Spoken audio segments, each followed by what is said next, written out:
Hello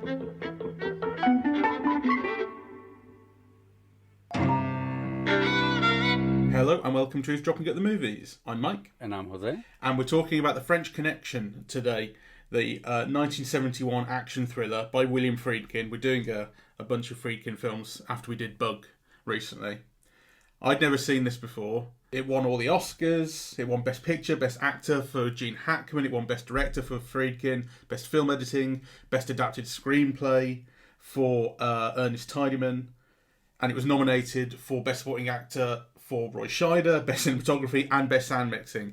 This was a big awards movie, and it won the lot.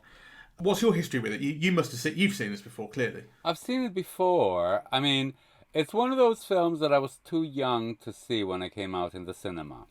I think it's almost like I date my film-going life to like 1976, 77, because, you know, that's when you turned 14 and you could go, watch films on your own. So I was too young to see it. And actually, it's one of those films that I never saw until, I don't know, about 3 or 4 years ago. I saw it, actually.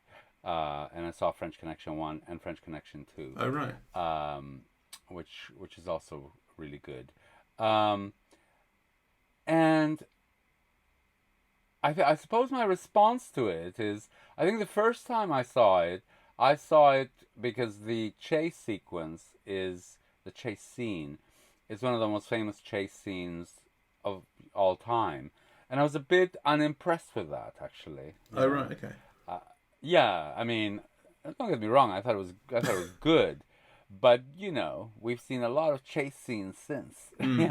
And, I didn't think it was so, extraordinary as people said. So I was much more observant watching it last night because I didn't go into it with any ideas in mind. So actually there were other things that I noticed, that sparked my interest more than the chase sequence. Though, I'm wondering whether to tell you this now or wait until I hear what you thought. Oh, wait, what did you think? Yeah. I was surprised at how bored I was for a long time.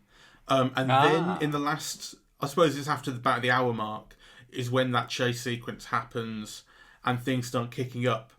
And I started to get really into it. And I really liked the chase sequence. I thought it was really, really well. I knew it was iconic, and I think I might have seen clips of it before. I mean, think about the camera on the bonnet of the car weaving between traffic, and you've got the elevated train line above.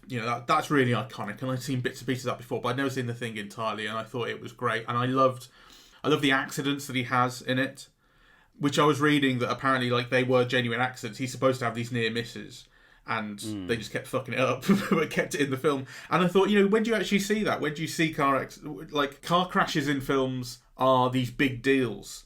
They're not here. In this, he sideswipes a car, turns around and keeps going.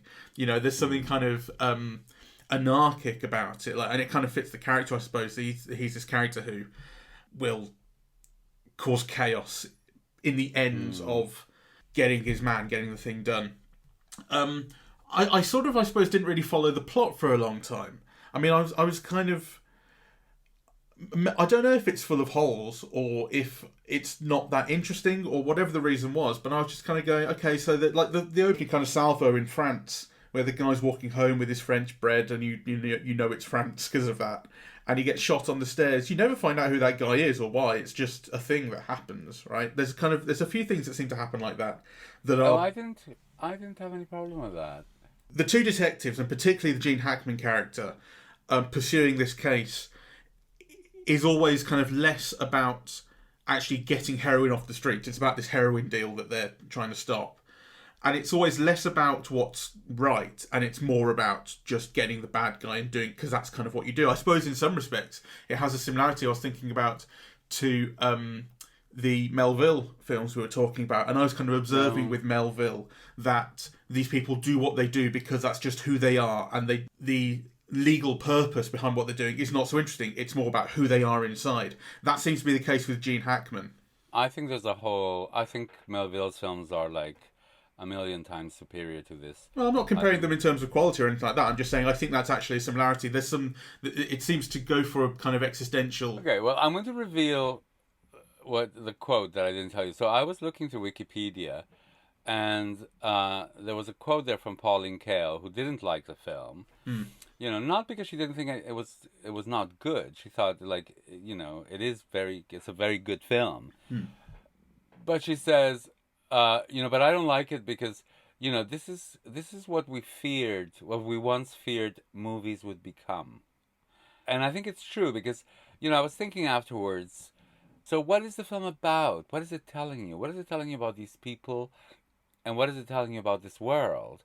You know, what point of view is it conveying about, you know, humanity or whatever? And actually, the thing about film noirs or, you know, some of the best action films is that they do, you know, and sometimes they do it visually or they do it through the action or, you know, I think kind of, you know, Melville does it in all kinds of ways, right? Like in the way that he composes his frames, really.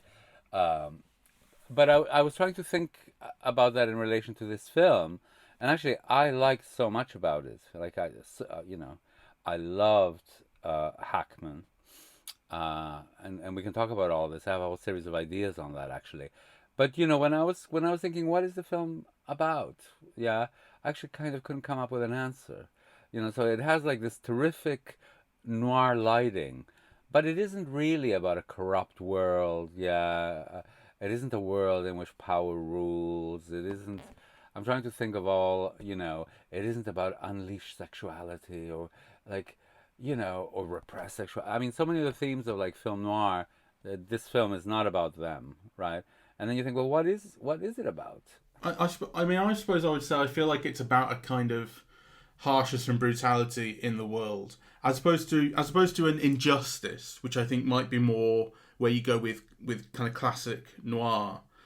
There's something about New York in this that is harsh and brutal, and there's something in Hackman's character where he enjoys brutalizing minorities. Yes, kind of for the sheer fun of it. You know, you were talking Yes. about how Hackman, how Friedkin has this interest in kind of underworlds or the underbelly of cities, and you get that sense where when Hackman kind of has this interest in going into these underbellies and damaging them and kind of taking them over and imposing his will upon them because he can, and because these are kind of lawless places already, he can do what he wants. Yes. Him being handcuffed in bed is like a really interesting connection to all of that. Yeah. And you know, right at the end, when they're chasing the baddies into the sort of disused factory where the kind of shootout happens climactically, he shoots an FBI officer, and Scheider says, "Oh, this is Merkin," or whatever his name was, and he just goes on like Hackman doesn't care, you know, doesn't show any remorse, just goes on, shoots someone else. It is the guy who's been in the back seat bullying and making fun of him, like, you know, during the whole of the film. So I wouldn't shed a tear over him either. Well, I'm not shedding a tear, but you know, he's shot an FBI guy. That's really not his job. You know? Yes, no, it's true. I mean, but those are things that make the film more interesting in a way, not less, except that they aren't consistent and they aren't patterned, right? Like, I don't think the film is about that. Yeah, so the film is not about, you know, people like Gene Hackman who take the law in their own hands and are vigilantes the way that Eastwood's Dirty Harry was. Yeah. Right? I mean, you could say that Dirty Harry is about that and about the glory of that. But this film isn't about that. I mean, it's almost like, you know, Popeye Doyle has contradictions. But actually, they're never worked through in a systemic way throughout the film that I can gather. No, well, I suppose I think that it's about a tone of sort of meaninglessness. And I suppose you get, like, do you feel like you're supposed to like Doyle? Yes. Do you feel like you're supposed to like him? Well, actually, so one of the things that I noticed, because I grew up with Gene Hackman being a very big star, like not one of the huge box office stars, you know, but he was always a star. And he was considered a kind of a star character actor.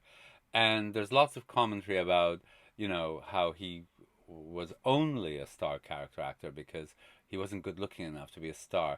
And actually, you see him here, and I thought he was very sexy, like really attractive. I think kind of, people's notions of what is attractive are very restrictive if they think only someone like Brad Pitt is attractive. In fact, some people might not think Brad Pitt is attractive at all, really. The way that he moves, and the way that his body is, is very attractive, I think. And also, the way that he's dressed and, kind of the thing about the hat, that was a look, right?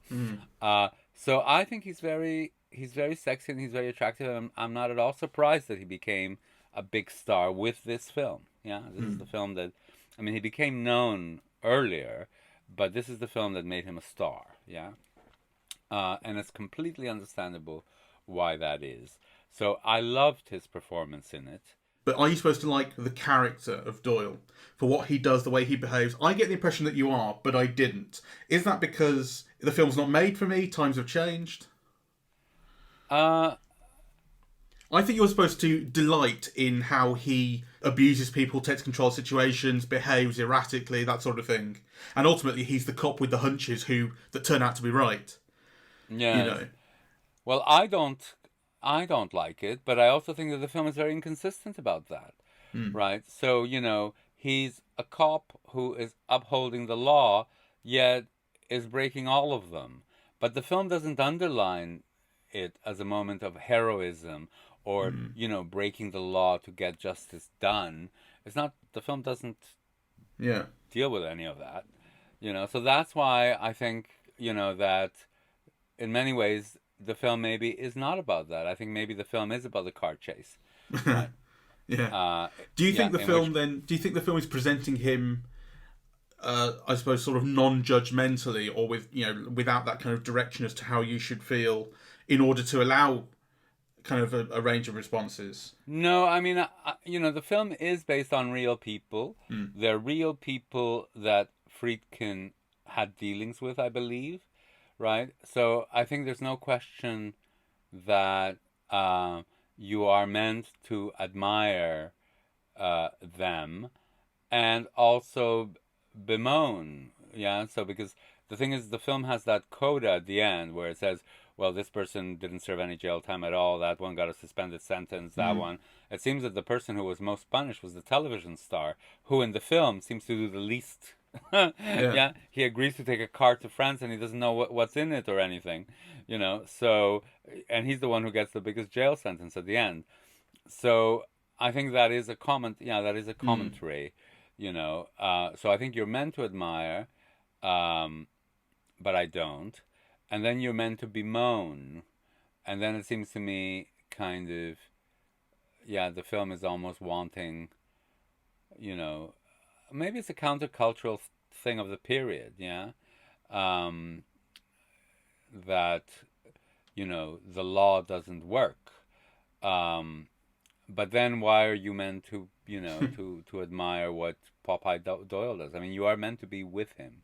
Sure. I think so, yeah. Yeah, and there are many things that make me uncomfortable. This is almost like a kind of a white supremacist film. Some of the scenes now play really badly, I think. Those scenes in the black clubs, right? Because also, they're not meant to indicate police brutality or to indicate how black people suffer under police brutality. They are meant to indicate a little kind of, the way that Doyle does business and gets things done. Yeah, that's, I think, what they're meant to indicate. But that sits very uncomfortably with me, at least now. Yeah, and again, I think that's kind of it may be like a sign of the times. Like that's something that you're clearly supposed to. I think you're supposed to laugh at it. Actually, I think you're supposed to laugh with him. To show a black club in which he asks people to empty their pockets, and every single person, has drugs in their pocket. Every single black person in that club has drugs in their pocket. Come on, right? And I suppose I was kind of thinking, how did this play in 1971, right? That's really the difference. I think there's a huge difference between the way this would have played in a cinema in 1971 in New York, especially, you know, because it's so about New York. New York is so identifiable with this film. It's totally inseparable. And the thing is, now I'm watching it on a laptop in England in 2020. You know, it's not the same. No, but I mean, we know that the film played incredibly well. It wasn't just like a hit. It was like a Godfather style hit. Yeah, it was like a sociological phenomenon type hit, right? So, you know, let's say if a hit now is a film that does $150 million, well, this would be the equivalent of an Avengers style, you know, $700 million type hit. Yeah. We can look at the statistics later, but I think it was like the number 1 or 2 film of its year. And, you know, if you look at the films at number 1 and 2, if you look at what it grossed, and then you look at the next film, it's like the next film probably grossed half of it. Yeah, I mean, it was a huge, enormous success. Have you found the figure? The figure from Box Office Mojo says $51 million. There you go. Yeah, it was one of those enormous hits. Yeah, It's one of those films that people saw several times. So I think, you know, to me, my understanding is that people, you know, audiences loved the film. It was a very popular film. And this was an era as well when actually being one of the highest grossing films of the year was not incompatible with winning awards. You know, that didn't really happen for a long time. You know, so like that probably happened like in the 2000s that you really started to see, well, either you're an awards film or you're a high grossing film. Yes. Which is why I think they opened up the Best Picture nominations to 10 in the last few years, because they said, no, we need, come on, get more of the popular films back in, please, that people have seen. Yes.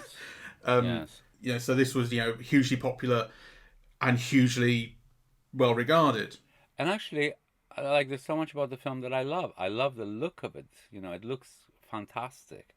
And I think New York is like a whole character in the film, really. Well, to me, so the location is tied to a commentary or a feeling, right? So, you know, it's interesting that the villain is a Frenchman. Well, actually, you know, he is a very big star of the period, really well known in European art cinema. It's Fernando Rey, Spanish actor, right, who did a lot of Buñuel's films and who was probably best known for Buñuel's films internationally. But he comes across as, like, you know, very suave and elegant and, you know, smart, actually. You know, it's very interesting to portray this drug baron in those ways, right? Like, you know, he's not out there selling drugs and poisoning people, you know. Yeah, he's, you know, he's an elegant, suave, working class man, yeah, because you're told at the beginning that he worked his way up through the docks, yeah, and obviously made his money through illegal means. So I think there's an interesting contrast there between Marseille, France, you know, and America, New York, right? And actually, everything that you see about Marseille is almost pretty, right? Like, you know, so yes, you have the narrow streets and the cobblestones, and actually, the way that the streets were reminded me a little bit of Madrid. Yeah, that it's amazing how recent, yeah, this new type of sidewalk and so on is, because you know, I remember Madrid in the 80s, and it had those narrow little kind of sidewalks and the cobblestone streets and so on. So Marseille is shown a little bit like that. Of course, New York is the New York of skyscrapers and so on. But actually, you do see like a lot of garbage, a lot of steam, a lot of... I mean, I would say actually, I don't think it is the New York of skyscrapers. It's so ground level. You know, you're under things all the time. You don't see a kind of expanse.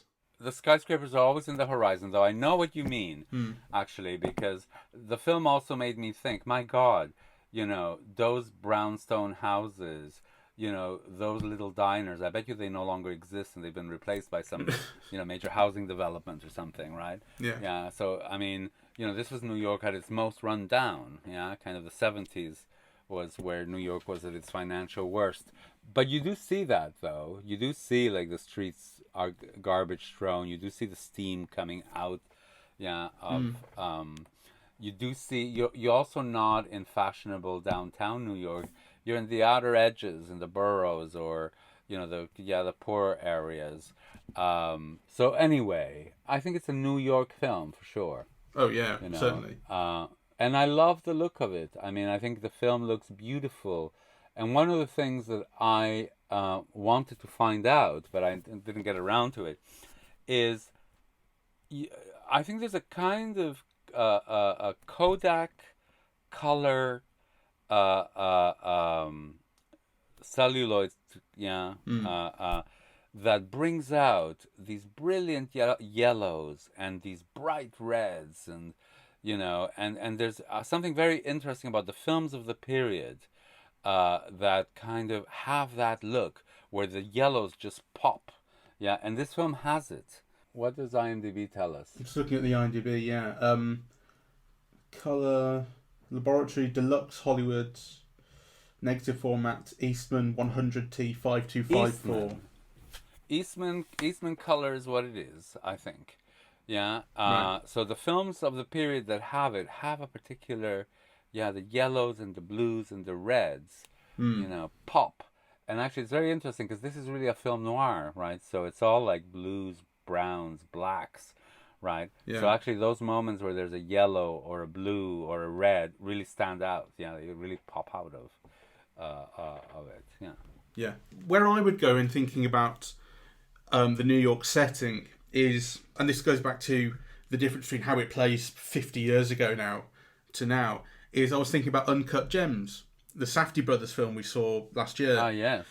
Because that's set in New York, and that's kind of, I suppose you could say that's pretty ground level in the way that this is, you know, and it's about kind of underground things. And the level of tension that's kept up in Uncut Gems is, you maybe have never felt anything quite like that before. It's so high, and I know you sort of said, "Oh God, I couldn't really cope with it." I loved it. Is that how the French Connection would have felt in 1971? Like, is it just that we've kind of changed, and what was tense then feels less so now? The thing is that a lot of things about the film still made me feel that way. So, for example, when Roy Scheider goes to Gene Hackman's apartment, I thought, my God, that looks like a bunker. Is that really how people lived? Yeah, are those like the way that real apartments in New York look like, right? Because you're not used to seeing them that way. You're used to seeing, Woody Allen, rich people apartments, yeah. Yeah. So and certainly like the cars drew my attention. I remember those from my childhood, right? And the way that people dressed, and I remember seeing the nightclub sequences, thinking, of course, it makes sense that people still wore beehives, when they went out to posh places, because, normal people are always 3 or 4 years out of style, right? Yeah. You know what I mean? Yeah, because I associate beehives with mid-60s or, 67 or something. Right, but here it takes a while for the fashion to filter down the class structure. Yes, so I thought the film was kind of it made me think in those registers, even though obviously it's a very contrived film. Yeah, it's very stylized and so on. Right, but it did make me it did make my mind operate in those registers, which most movies don't call upon. I mean, watching most films, you don't think, oh, like, is this how kitchens look, in Paris today? You don't think that. Yeah. Right? I really love the look of the film. I think, I mean, one of the things about Friedkin, which hopefully will come up in the rest of his films, but, just from having seen Boys in the Band and Cruising, is how he is drawn to darkness. So Boys in the Band has a lot of wit, but actually it's a really depressing, dismal film. Cruising, again, the look it is a noir. It's like it's shot in color, but you could almost feel the black and whiteness of it, really, and kind of very similar uses of lighting to this film. Yeah, and again, this is a film about kind of an underworld, really. It's about cops operating to bust what they think is going to be not a drug ring, the import of the most dangerous drug of the period into New York that had been relatively free of it until the film begins, right? So that's what they're trying to stop. So the world that you see is that world of low-level police investigations, with a shortage of money, the places that those people live, bars, lots of bars, right? Because one of the things about Popeye Doyle is that he's meant to be a bit of an alkie and a bit of a lost person, and he's got no girlfriend, and and also he's not that young, So some you are meant to think of somebody who's a bit lost in life, But I still go back to that question of Pauline Kael's, that this is what we feared films would become, i.e. that it is only about that look, and the sensation. It's like, a good-looking chase film, or is it more? This is becoming symptomatic of a lot of Friedkin's films, I think. Right. And it has, because, if you look at Melville's films, which I'm glad you brought them up, because in many ways they have similarities, but you get a sense of an ache in those films, of a loneliness that's oppressive, and of moral ambiguities and complexities that the characters themselves are aware of, and that they question existence and the point of life, and they're bewildered by it. You never get any of that with the Gene Hackman character, or I don't. No, not at all. And like it's as though like he's someone who could ask those questions. The thing about Friedkin is he doesn't show you those moments in between. So when you see Doyle, you always see Doyle acting. You never see like Doyle, like the Alain Delon character in The Samurai, just smoking in his flat, right? Like what does this person do in between his job? It's like, well, that's kind of the impression you get, isn't it? Like there is nothing else. It is just the job, and it's portrayed almost as there's a kind of obsession element to it. And when you get to the stripping down the car at the end, he's the one who's saying, "No, it's in here. It's definitely in here," and keeping them there long. Like everyone else wants to go home, basically saying, "No, it's not in here." He's the one who pushes them, and eventually they figure out where it is. And that's kind of what it's all about. And so there is definitely a kind of ambiguity in how I feel about his character, in that he is a horrible, racist, disgusting person. But ultimately he gets the result. He's the guy, again, like I say, with the hunch that pays off. Which is there's something kind of uncomfortable about. Are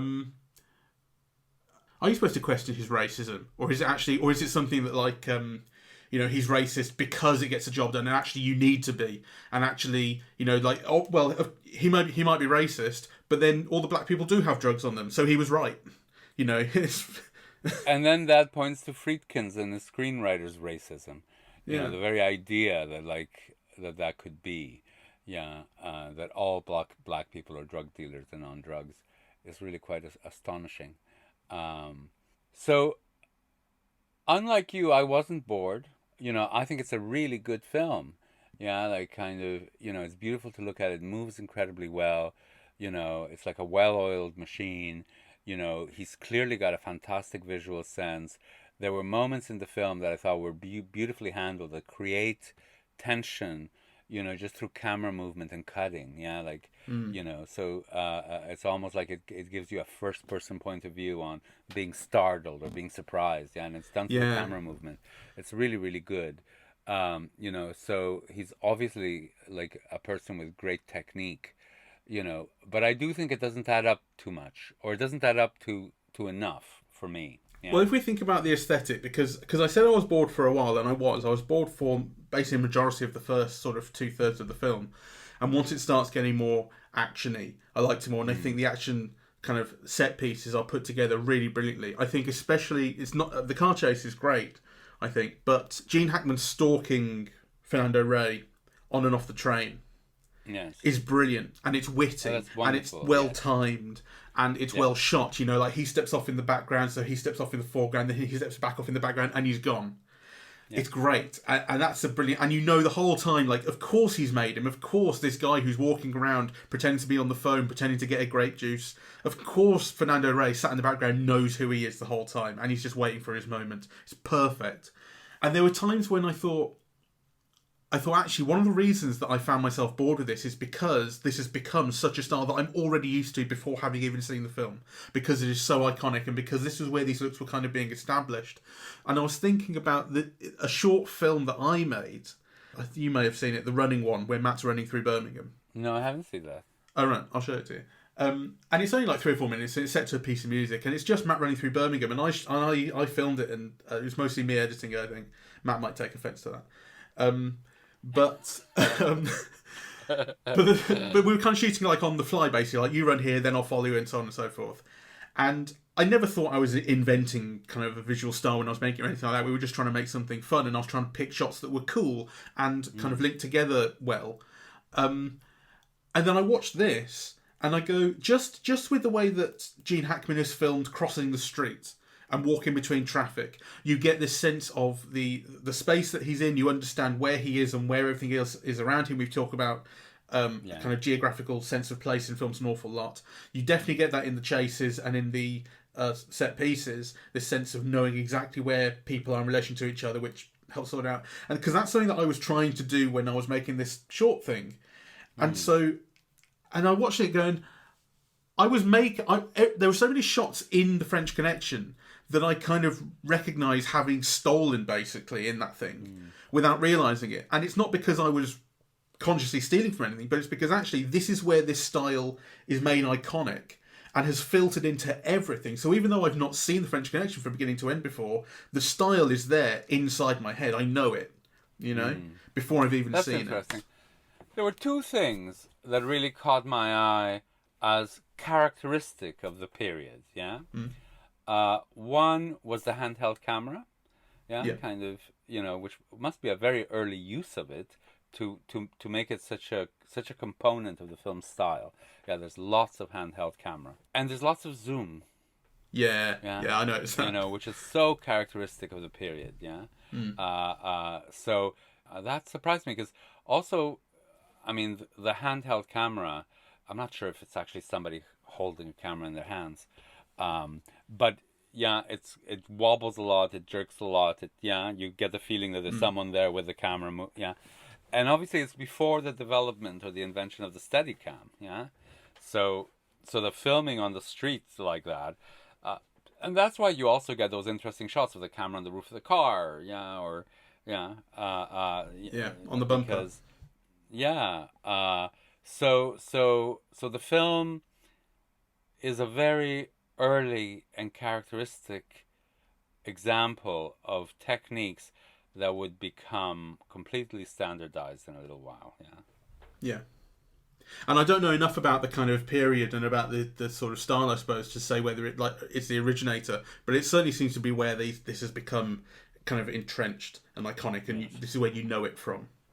Maybe, yeah. Do you think, I suppose this is my last thing, do you think it looks like a cheap film? No, I don't. I think it looks like a glossy, expensive film. Glossy might be the wrong word, because it's not a glossy film. It's shot on location and so on, but every shot looks like it's fully realized. Right? And the images have a texture and a depth. They've been thought through. They've been lit carefully and beautifully. I think the zooms have been calculated. Even the handheld camera has been calculated. You get a feeling that this is a film that's made with means to achieve something that actually was achieved. So that's not my problem with the film at all. My problem is the conceptualization. I think Friedkin achieved what he wanted. It's a brilliantly realized film, but for me, it's a kind of insufficient. It's a low aspiration type of cinema in a way. It's a film that is surfaces, that you try to think beyond what it is about, and you get nowhere. It's kind of it is about that chase, and it is about that kind of cop. And actually it's conveying views that are a bit dodgy. It doesn't have a great conceptualization of human beings or society, and it's not trying to tell you very much about that, So I think it's a film of limited aspirations in which you feel the filmmakers don't themselves see those limitations. Yeah. Interesting. And yet it won Best Picture. So, Yes. Why was that? Did people see more under the surface than you thought? Or was it speaking to something that was in the zeitgeist? Or, you said it was kind of a sociological phenomenon, the way it was received and seen. Yes. But I think it's also very good. Well, yeah, that's true. Good. So, I mean, it's technically kind of brilliant, really. I mean, and some of the things that Friedkin achieves, I think, are phenomenal. I mean, you talked about the chase sequence, but I think almost all the other things that we talked about, the creation of suspense and tension, through formal means, I mean, that is all amazing. But, and I feel this way a little bit about Spielberg as well, yeah, that, there's this amazing technique without much, to say, or without much knowledge about, people and places, or indeed history, in spite of what he's made. And I just feel a little bit like that with this film, yeah, that, I mean, to me, the Popeye Doyle character isn't a character with depth, the police enforcement of it isn't complex enough, even, the Fernando Rey character, like, he's all elegant. He could be an aristocrat, yet he's also meant to be a dock worker who earned his fortune through illegal means. So where's the roughness or the killer instinct, or what you expect someone like that to? It's not there, right? So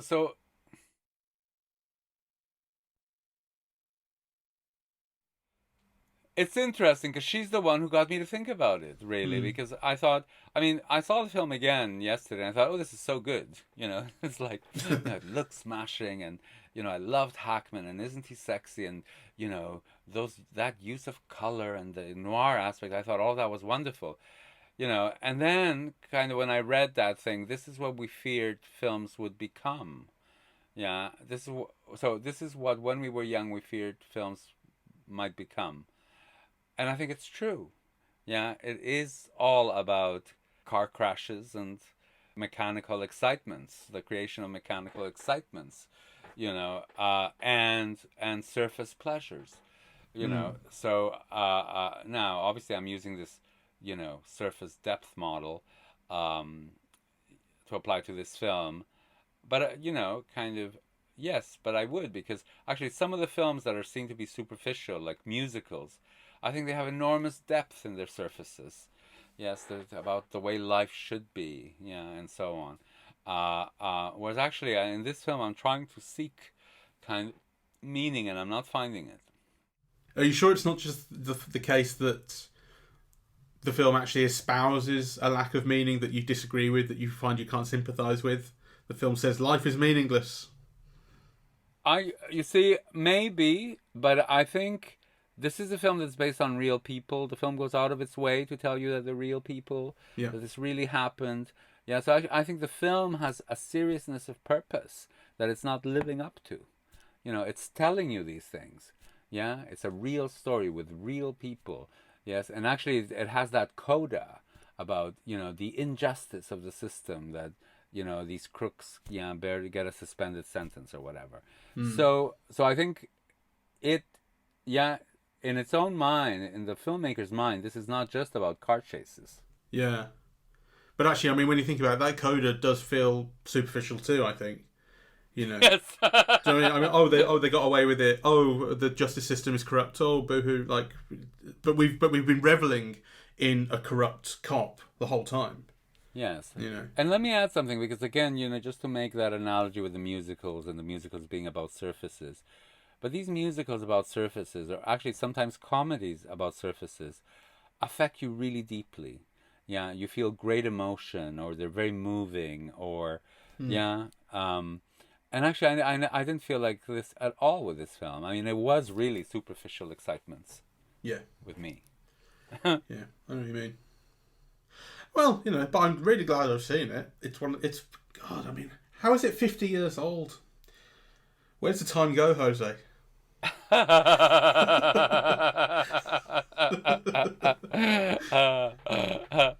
So, I hope you stay with us because we've got a whole series of Friedkin films lined up.